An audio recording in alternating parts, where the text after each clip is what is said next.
Creativity has changed my life, for the better. Ever since I was a little kid, I loved to explore and create things, and occasionally, funny enough, film my brother. But that all changed when I grew up. Which was something I always wanted as a little kid, but now I have new and bigger responsibilities. But at the end of the day, I'm still that kid at heart, trying to find new ways to be creative. And so today, I thought it'd be cool to share my story on how creativity changed my life. And what better place to start than where it all started.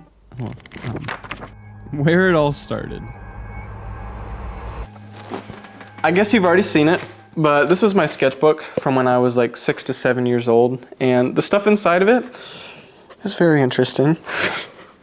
But hey, that's okay. It was my first ever sketchbook, and for the most part, I think this is where most of my creativity started and actually took off. From this new and improved Duolingo bird, I think, to a fighter jet, to a race car, to even a small portrait that I made of myself. And to me, all these things I felt were alive.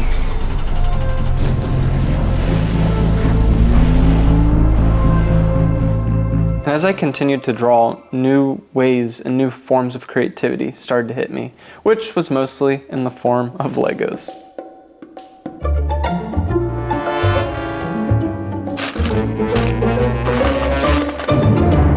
I loved to play with these things because I could actually take like one of my ideas and turn it into something like physical that I could actually hold. And while a lot of people kind of stopped there and set Legos down, I kind of took it a step further and turned it into stop motion. I remember my dad, he saw one of my stop motions and he's like, it was the Lego Easter story, and he was like, can I post that on my Facebook account? And I was like, yeah. Because I went from hardly anyone seeing my videos to whoever would see it on his Facebook account, and he posted it, and I remember it got like 100 views in the first hour, and I was blown away. I was like, I went from like only 10 people seeing it, which was family members, which nothing wrong with that, but it was like 10 people seeing it to 100 people seeing it, and I was blown away. Well, a couple more hours passed, and he's like, Cole, it has 1,000 views. And I was like, what? That is insane.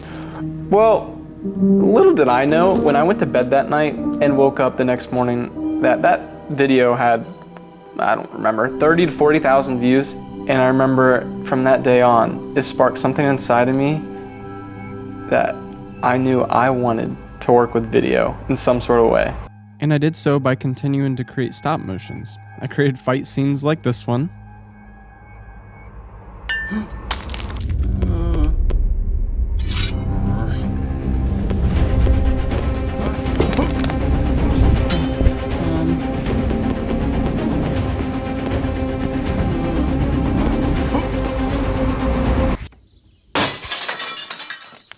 Or sometimes I'd make nature scenes.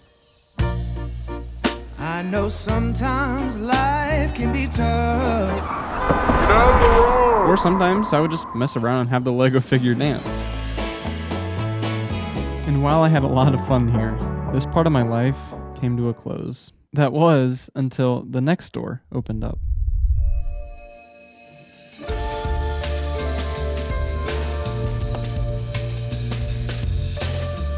Yeah, I was like everyone else and downloaded TikTok, and just the thought of that makes me want to go outside, so I thought I would bring you guys along with me. I'll see you when we get there.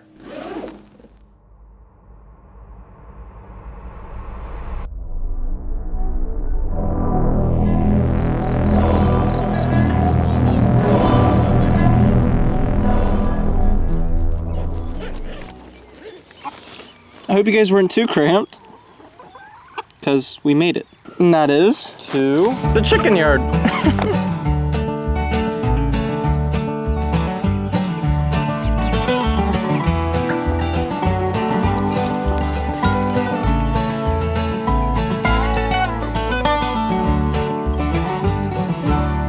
I know I made TikTok seem like it was a really bad thing that happened to me, but other than spending like too much time on it, it was actually pretty good for me. And that sounds really weird saying that out loud because it's the platform that it is now, but it actually accelerated my passion for creating videos, which is kind of funny for a kid who was not allowed to have social media growing up. Yeah, there's a funny story to that. And it all starts with these guys. Would you like to tell the story this time? No. What do you mean no? Okay, I'll say it, but wait. Back in 2019, we had around 150 chickens, upwards to like 200 chickens or so. And at the time, I wanted to create videos about the chickens because I thought it could make cool content. And with TikTok on the rise, I thought that was the perfect platform. And so that night I went and asked my mom, I was like, hey, can I download TikTok? And she was like, absolutely not. And seeing from her perspective now, I understand why, but teenager me, I'm still a teenager, but I grabbed my phone and I downloaded TikTok. Yeah, I didn't listen. I don't recommend doing that. But I remember I started posting for a couple months about chickens and I gained around 1,500 followers. And from going from stop motion, from just getting views, I was now getting followers.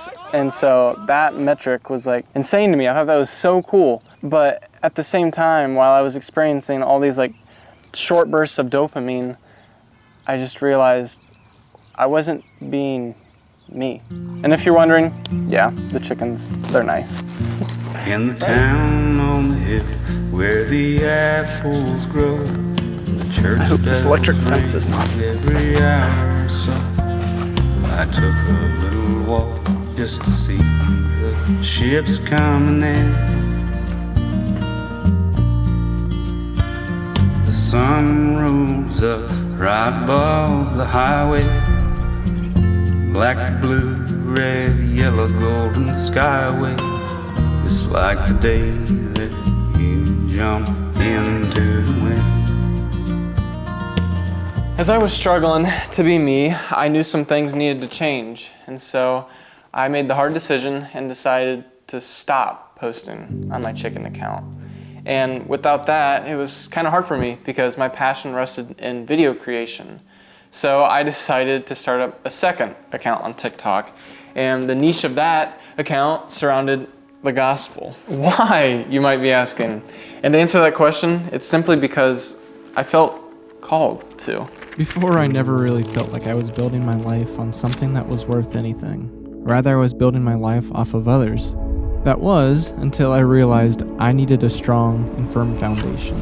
And ever since then, I've seen my life as something so special and so unique that I can always look back and point to my foundation. God has given me many gifts and talents, so I thought it's been long enough that I hoard them to myself. So, here God, use them and multiply them for your kingdom. Once I took the focus off of me and started pointing it at Him, it felt so natural. And so I continued to do that, and in doing so, the account just absolutely took off. I remember friends at school started seeing my videos, to their parents, to even some strangers were recognizing me out in public, which was really weird for me because I never thought that would happen. But that all changed when my parents figured out. Up to this point, I wasn't allowed to have social media, and with having TikTok and posting, I've been hiding this for like, I don't know, it was like 6 months. My parents didn't know about it until one night in particular, right here at this table or island, my dad sat right here and goes, "Let me see your phone." And so I gave it to him, and he opened my phone, went straight to TikTok, and he said, "Oh, not only do you have one account, but you have 2 accounts." And him being a minister, he saw the account surrounding the gospel. And he just sat there scrolling through my videos. And he's like, "Well, I shouldn't stop you. Obviously, you're having an impact on people." And so he handed me my phone back and said, "Keep doing what you're doing." And I remember at the time, I was blown away by that answer. But I really let his words sink into me. You're truly having an impact. And I didn't really realize that at the time. But I had 40,000 followers. And I didn't understand how big of a number that actually was. Well, as I continued to post over the years, I went from 40,000 to 100,000, eventually 200,000. And today we're at a little bit over 300,000. I never thought that it would get that big. It's just been truly a blessing. And as much fun as I had on TikTok and for posting on it for like 4 years, I just felt like that's not where I was called anymore. And so I was talking to my dad about this, and he mentioned YouTube. And so I loved that idea. And so I quite literally ran on to the next thing.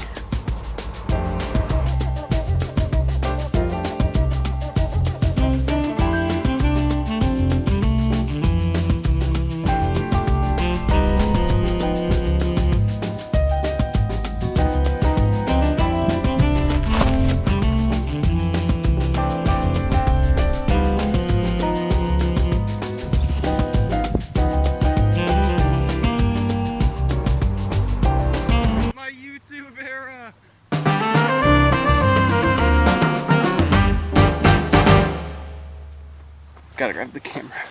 I am seriously thinking about doing a marathon with all the running I do. I don't know yet. I want to do one. I'm going to do one. Anyways, in the meantime, while I think about doing one of those, I am going to tell you about my YouTube journey so far. For my first video, I did the only thing that I really knew how to do. I did a Lego stop motion, which wasn't a hit by any means. But the next couple videos I did were about running. And that's because growing up, I was a cross-country runner. Running was a big passion of mine. And so I also thought I could combine running and my passion for video creation together to make one cool thing that I could call a hobby. And that's when I found that I loved to create long-form content.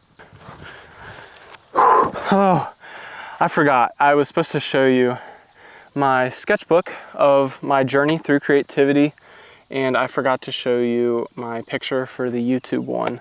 The reason why I didn't is it doesn't look all that great. It just kind of bled through everywhere. So this is where we're at right now. I feel like I'm reading to you guys. It's like a story time book. Anyways, after my dad recommended YouTube, I actually found out that I really enjoyed it. I found it as a creative outlet like none other, and I wanted to get better at it. So as anyone would, I began to do some studying and research.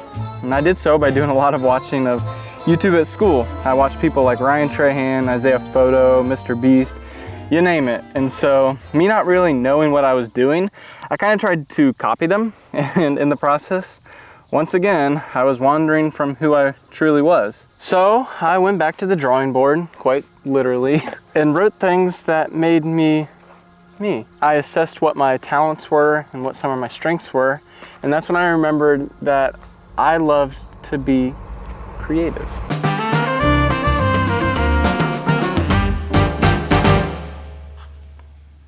But the reason why I copied other people is because I set who I was down and tried to copy them.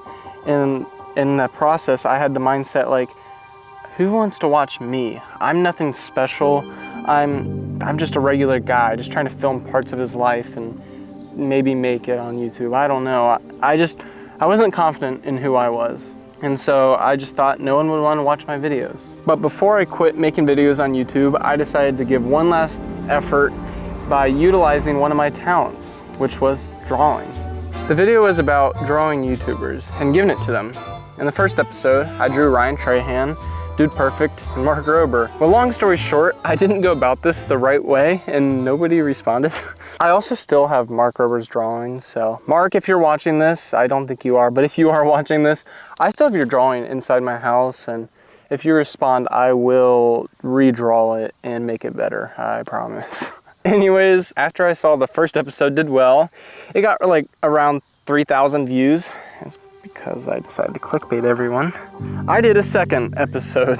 I learned from my mistakes and drew Tyler Blanchard, Preston Goes, and Eric. And what blew me away was they all actually responded. And just recently, I gifted Styx a drawing, which will be an upcoming video. Don't worry, I have not been posting. It's been stressful. And the reason why it was a little stressful is just because I, for the past year, have been going to college for my first year, and it's been awesome, don't get me wrong, but it's just kind of hard to mix an education while trying to have a social life and still trying to do YouTube.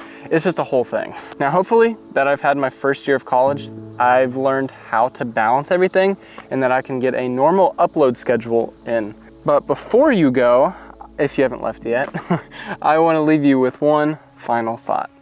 As my creativity started to stem from the small drawings that I did as a young kid, I thought they were good at the time. And since then, I've learned and I've gotten better.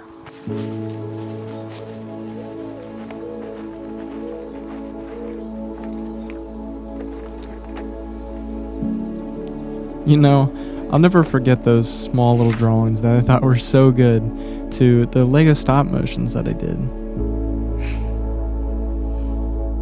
To TikTok and even YouTube. And while I'm still trying to figure out who I am, creativity continues to shape and mold my life.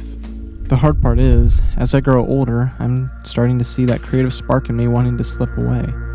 The younger version of me is fading with time. At least that's how it feels.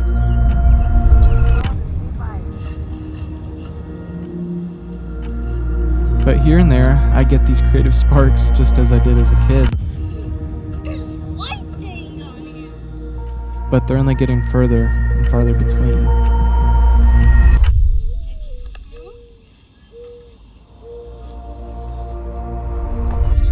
But this story isn't done. In fact, it's only getting started. This is a story of how creativity changed my life.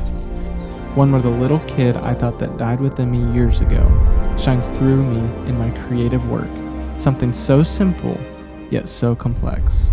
Creativity.